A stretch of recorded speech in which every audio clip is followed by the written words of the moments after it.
thanks both Mike and Ben for coming on this call and having a discussion, basically to see, what can we all be learning, particularly from you down there in New Zealand on the ground, having gone through the crisis. Now you're well on the way out of it.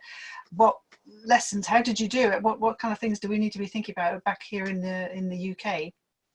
From any aspect really, where both your leadership approach or strategies are developed, or also on the ground practical things that businesses have been able to do to sustain themselves in this lockdown period and also get themselves ready for coming out of it the other side.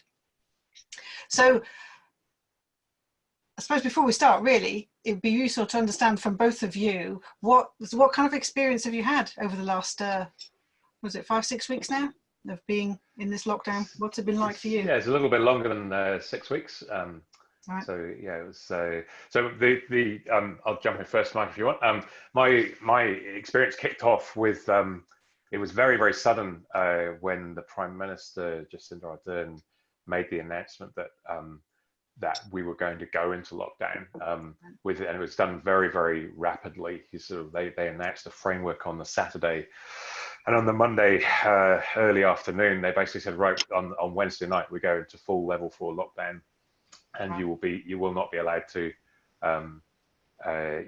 leave your home or your bubble, which is this term that's been used here extensively, and probably in the UK too.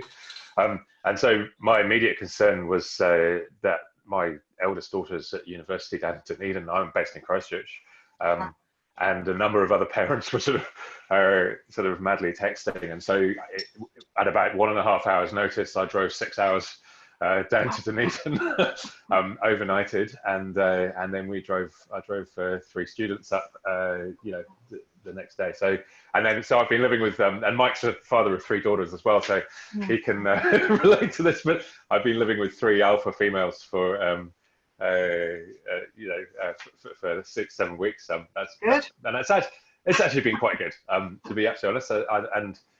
Wife and I have been reflecting on how it's actually been.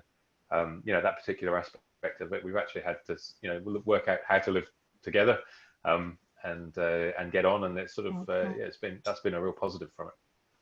The entry for us, Ben, was, not too dissimilar. So, I think that Friday, Saturday, we knew something was about to happen. And I think, in our case, from a family perspective, we just bundled a couple of our parents up to Great Barrier Island on the Saturday, even prior to any sort of lockdown stuff. Just say go away and hide out up there for a while, and we'll tell you when you can come back. But then, us is relocating kids.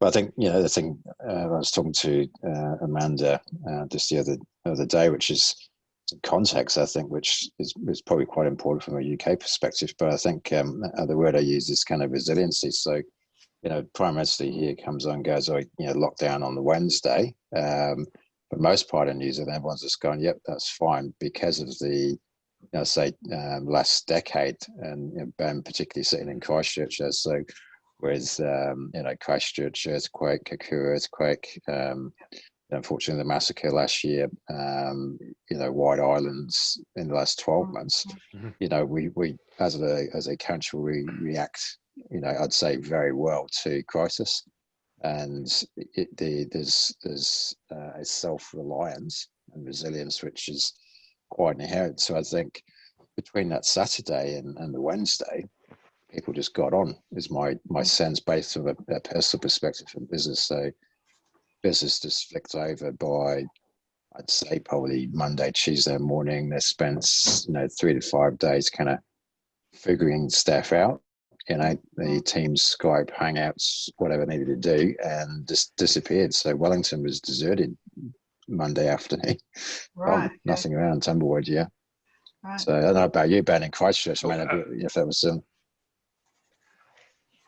it's been. I mean, there's that meme going around where was your digital transformation driven by the CEO, the CIO, or the pandemic? Yes. I work as an advisor on digital strategy to a wide number of organizations, both private and public sector, and it's been quite phenomenal how they've had to mobilize, and there's been anecdotally there are some government organisations, I think, that haven't been prepared, and so have ended up with lots of staff not able to work. But I think organisations which are services organisations, of which a big chunk of our economy is, and I know a huge chunk of the UK's economy is, have been able to adapt, and actually in many ways productivity's gone up, and I think that's one of the key lessons out of this, that if your organization was not set up for work from home beforehand, then first of all, I think staff will not want to go back to what it was before, some kind of hybrid, definitely. Some of I work in the tech sector quite a lot, and we had a great session with the Canterbury Tech cluster, which is basically an industry group of all the software companies down here mainly.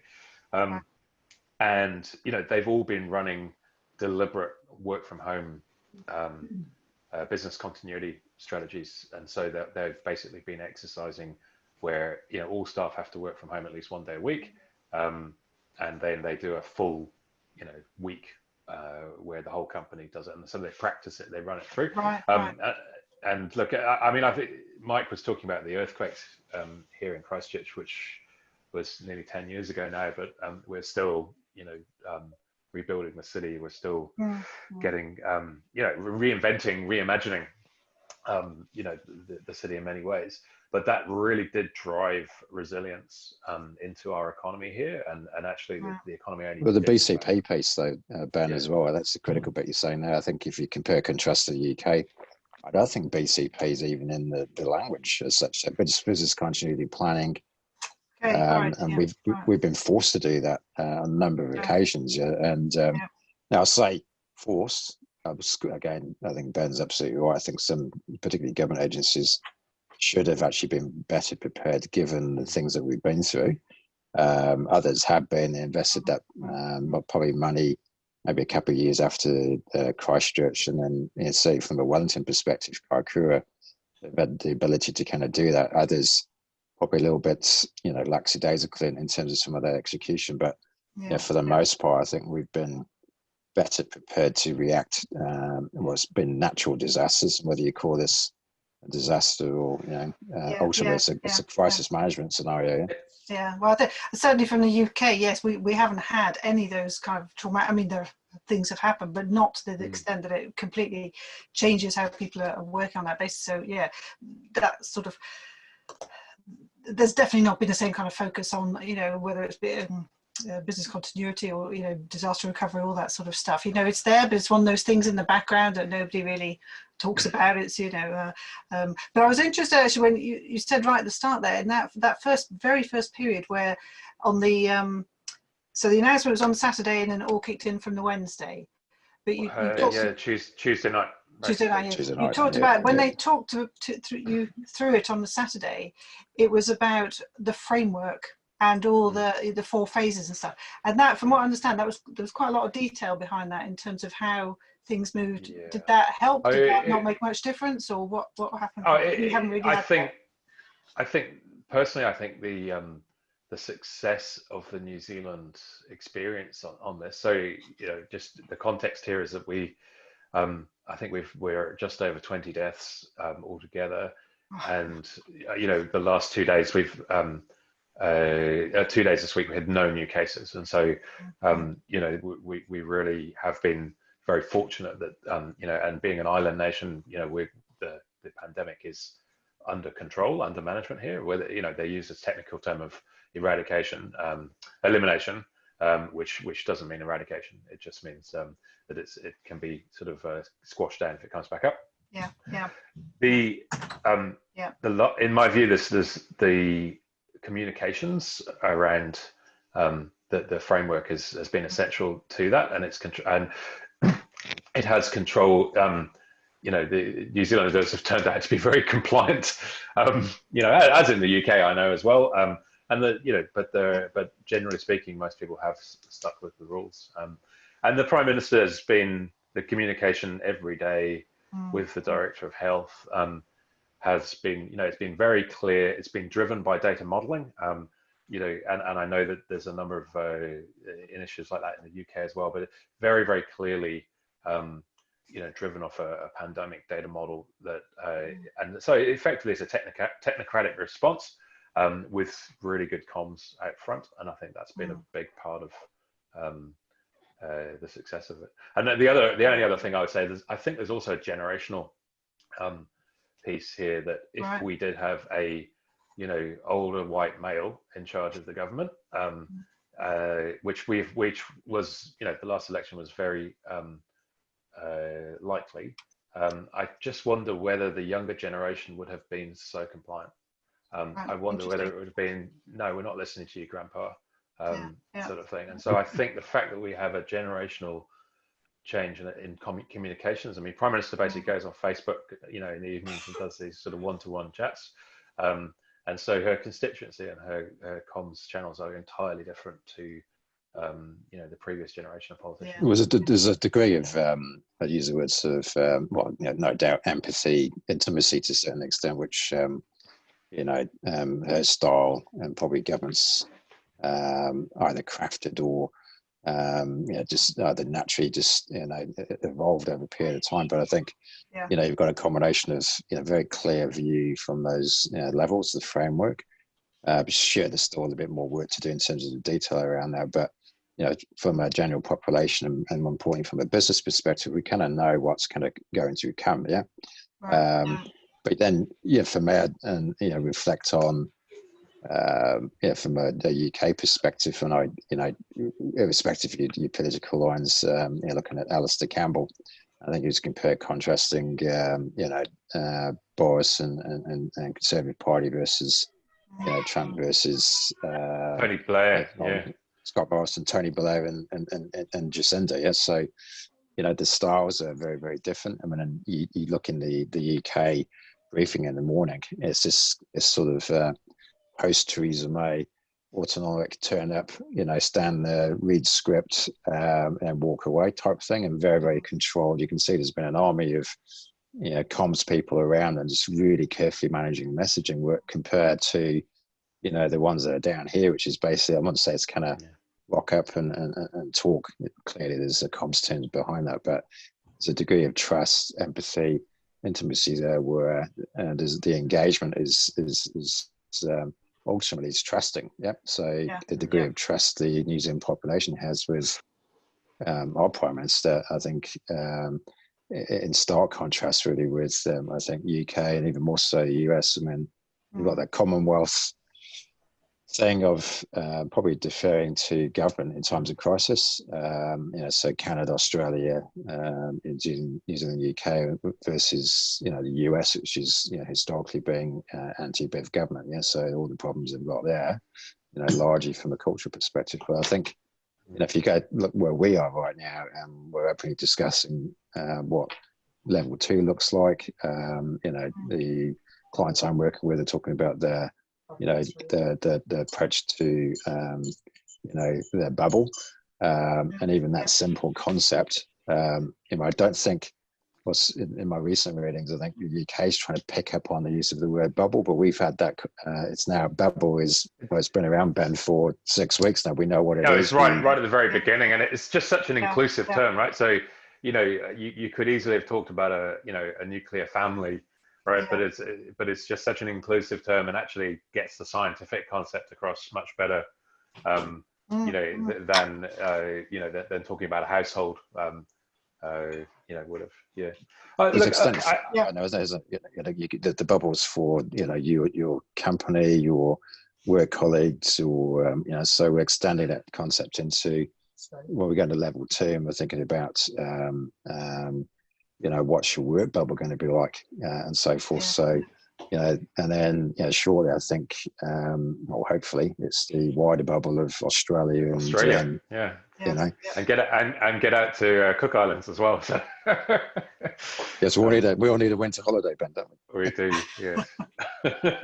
No, you're right. Yeah, we don't talk bubbles. We don't talk bubbles over here at all. Right. You know, I mean, maybe a bit, but not certainly in general lingo at all. It's just, you know, 2 meters away from everybody, full stop.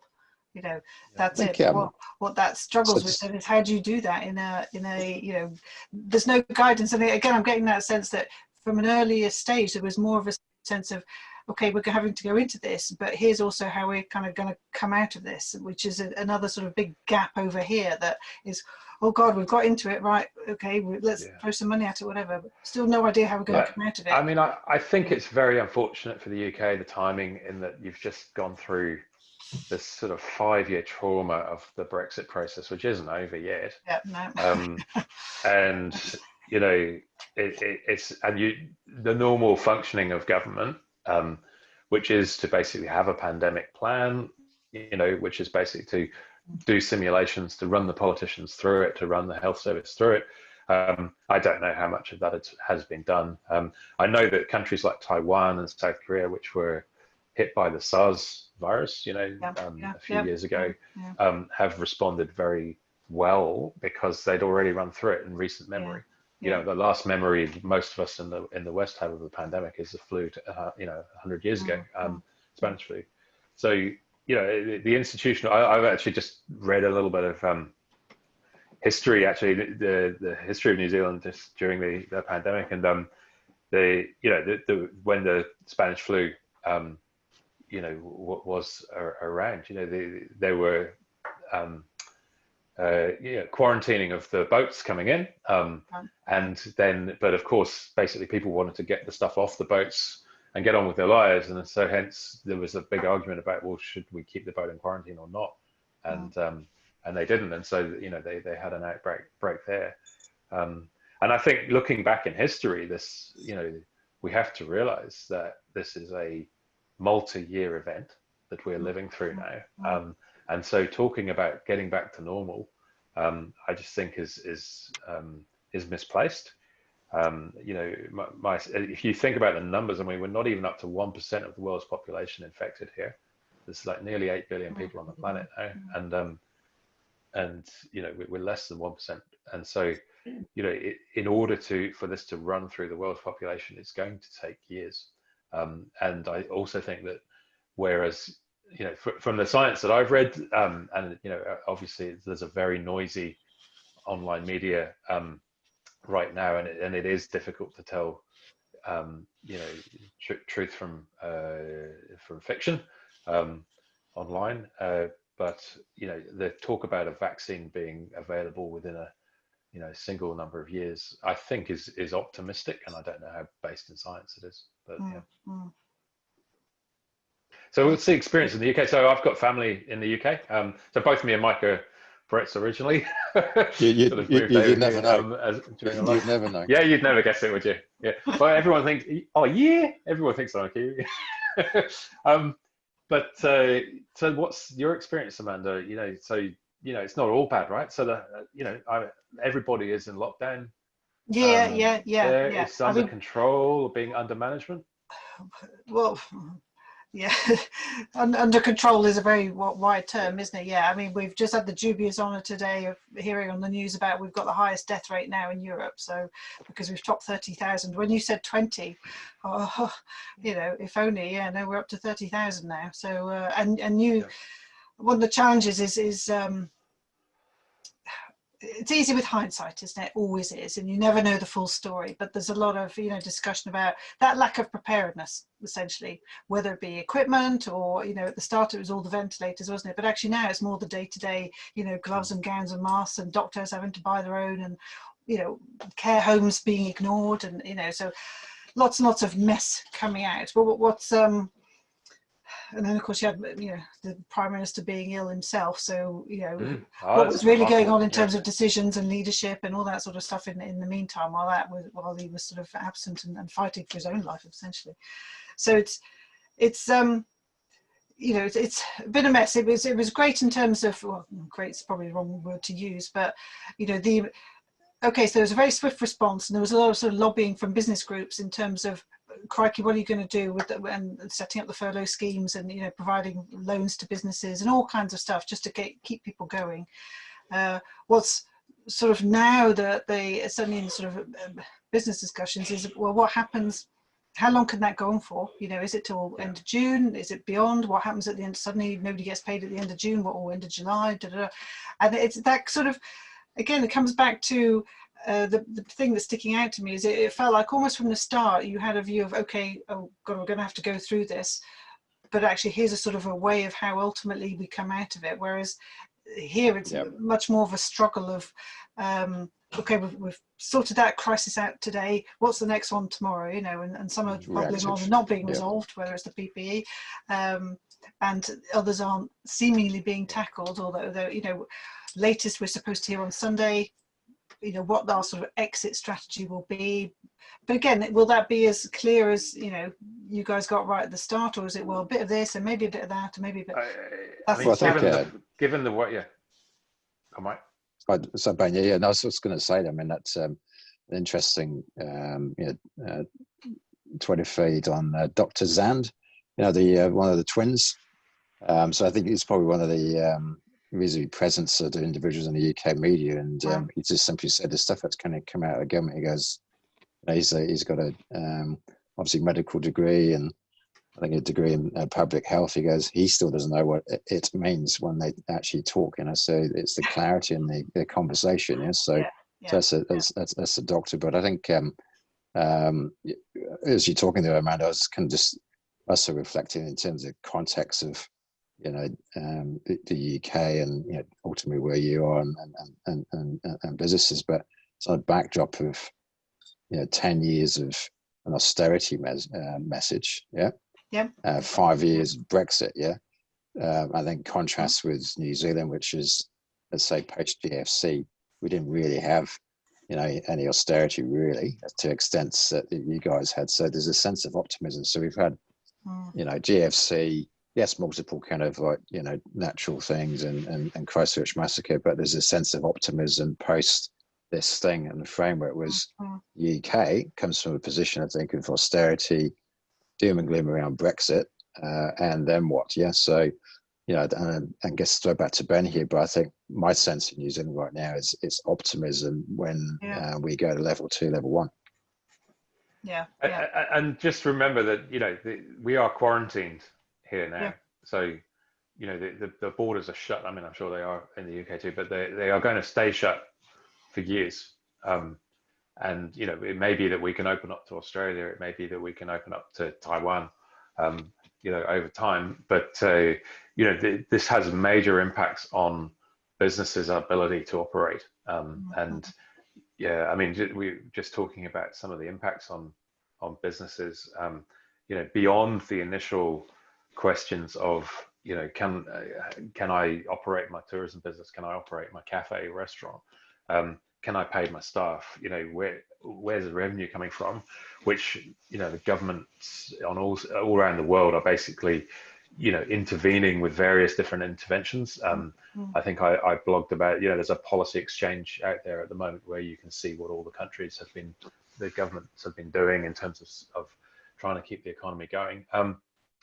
But, you know, we have businesses that traditionally people have just got on a plane and, you know, gone in market, done a couple of weeks of meetings face to face, gone to a couple of trade shows and conferences, and then they brought back, that's their order book for 6 months, right? Or 3 to 6 months. Can't do that anymore. And so, you know, the part of that resilience that we were talking about at the beginning is to have a digital strategy around your sort of go-to-market. And, you know, and if we are now all working remotely and we haven't got the ability to travel in person, then, you know, businesses really need to skill up very quickly in, you know, well, how do I, you know, find leads? How do I actually work those leads, you know, through the funnel into the pipeline? And then how do we actually, you know, close a deal and service a deal out of that while working entirely remotely? And it's not just services businesses that need to do that. It's every single business. And so, you know, everyone's talking about, well, is it going to lead to more localism and less globalization? So I think it's going to lead to far more globalization because the barriers of physical travel have been removed, you know. So this is amazing science fiction, right? So 2020, and we're having a video conference using free software around the world, okay, between three of us. It's like, it's quite phenomenal, you know, what is now able to be done. But I also think that, the Amazons, the Alibabas of the world have created these hugely resilient supply chains now that are, and there's a Darwinian event going for anybody else that's, that isn't able to operate at that scale and with that resilience. And so, and we saw Microsoft announce, fantastic earnings, driven by the uptake of Teams. So there are winners out of this, right? There are businesses that are actually better suited to operating in this new environment. So, when I'm working with companies here, that's what I'm saying is like, well, how do you become one of the companies that, that is actually operating better in this new environment than before? Because we're not going back to what it was before. The gap though, Ben, in terms of, I suppose the UK, okay, digital enablement, if you want to use that term, or readiness versus New Zealand, I think, just reflecting on that, and if you're sat as a consumer in the UK, particularly in London, you could still, you got your Ocado delivery, Marks and Spencer's, Amazon, whatever. You can sit there and stuff turns up at your door. New Zealand, as long as you order it, at 1 minute past midnight, apparently. It's like apparently the queues are sort of 3 weeks out. It depends what you buy. Depends what you buy. Right. Yeah. Okay. But the reality is, I think in New Zealand, let's call it, sort of 1999, 2000, e-commerce and e-store fronts. We never really embraced that fully. So suddenly, let's say 20 years later, we're paying or playing massive catch up. So, right now, borders shut. I know from a macro perspective, economy or exports, running up in terms of China, meat exports up, dairy trade up. It should as impact during March. But the biggest problem, I think, in country is just the logistics distribution. The postal network has been pinned back, much as like the Royal Mail has. So we're struggling to actually make that adjustment to digital channels, e-commerce channels in New Zealand. So and I think there's where I am is just fairly rural. What's popped up is not necessarily but it's kind of using existing stuff like Facebook, WhatsApp to a certain extent to get small market gardeners together to distribute vegetables, and it's back to 1975. With milkman turns up with actually milk bottles with a pop of milk in and meat and your veggies. We need some help picking the apples off the tree. So it's quite. I think for me, it's quite a juxtaposition between the UK and New Zealand in that regard. I mean, Amanda, what is the, the sentiment, I guess, among small, medium business owners in the UK now? Is it, I know there's been staff have had to be furloughed. What's the, the sense of what the strategy is to operate in this new normal?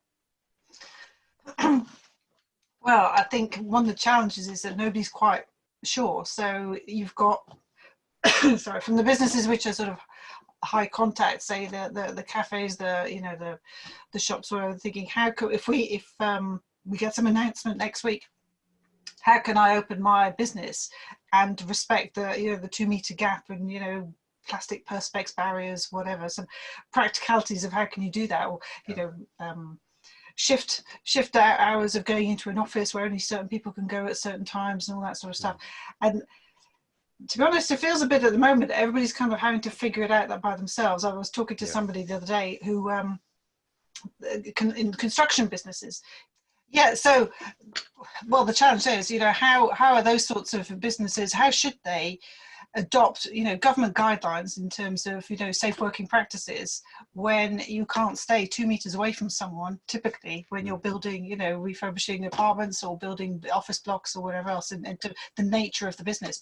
And at the moment it's to some of those businesses, they feel, well, we've got to kind of figure this out for ourselves. It's not some sort of more flexible government guidance as to how can we actually get our businesses back up and running. given the guy, you're just telling us stay 2 meters away from everybody, and only. Yeah, we've got that problem right now in New Zealand.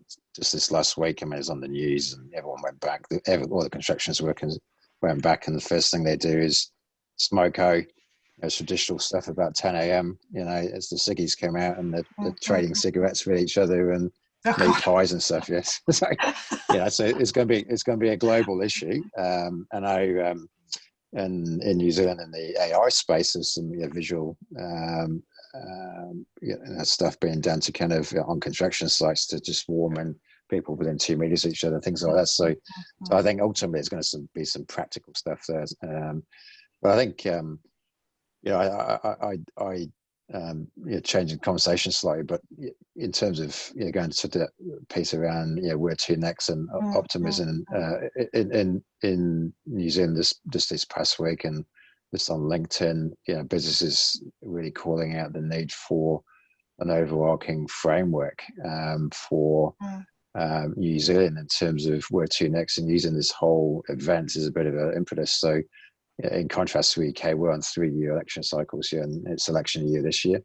You guys are on 5. I think there's some certain challenges in terms of, being able to do, structural change with successive governments. So rather than, I guess, incrementalism, doing, chips here, chips there, and having it flick back each, 3-year cycle, there's some enduring kind of, framework which enables us all in New Zealand to kind of get behind and then work towards. And that might be, there's snippets of in terms of the budget last year, which is well then a budget based on, let's say, traditional GDP.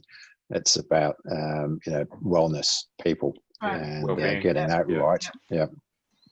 And look, I think one difference that I've certainly noticed here is that we have a proportional representation democracy. And which means that every single government, every 3-year government is a coalition government, and with a dominant party. But and so much of our political process is compromise, and so you get consensus politics a lot more than adversarial, shouting. The flip side of that is you sometimes don't get to take brave decisions, and I sense that around the world there are some massive opportunities now to retarget investment towards the things that everybody knows needs to be done, right? So and as Mike was saying, the New Zealand's relatively progressive around the world, having a budget framework that is based on measuring well-being, and how accurately they measure it is up for grabs, but it's certainly a lot better, more granular than just GDP. And so we know that the climate change is a major global issue right now. And so are we really going to go and spend a whole bunch of public debt now investing in more roads? I saw actually with France yesterday, I don't know if you saw that, but they've bailed out Air France, but on the condition that they don't compete with viable rail routes. And so flying from Paris down to Marseille, not allowed anymore. You've basically got to jump on the train just for the carbon footprint. So that's, just anecdotally, that was just something I saw about how that government bailout money really does need to come with strings attached that pushes the slope downhill towards climate change. The question I've got, I guess, in that context is that word again, austerity. So my view, at some point, whether New Zealand or UK, that there's going to be savings to be had in terms of government spend. So you can print it, you can inject some stuff in there, but there's already signs in Wellington where there's going to be some softening in terms of government spend, and then in terms of professional services or external engagement.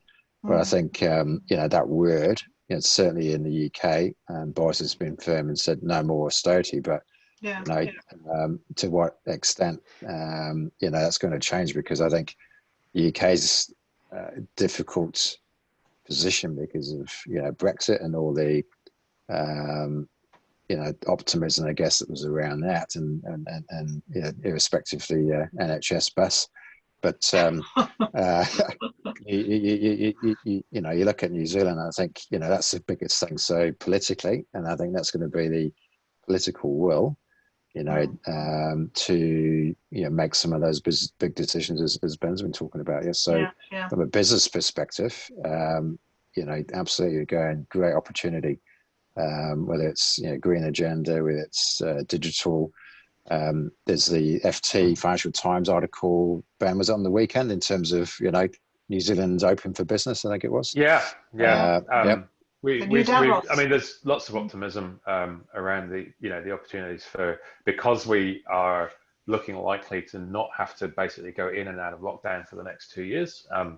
In that it's been controlled here and we've got quarantine working. That gives more certainty for investment decisions. And Microsoft just opened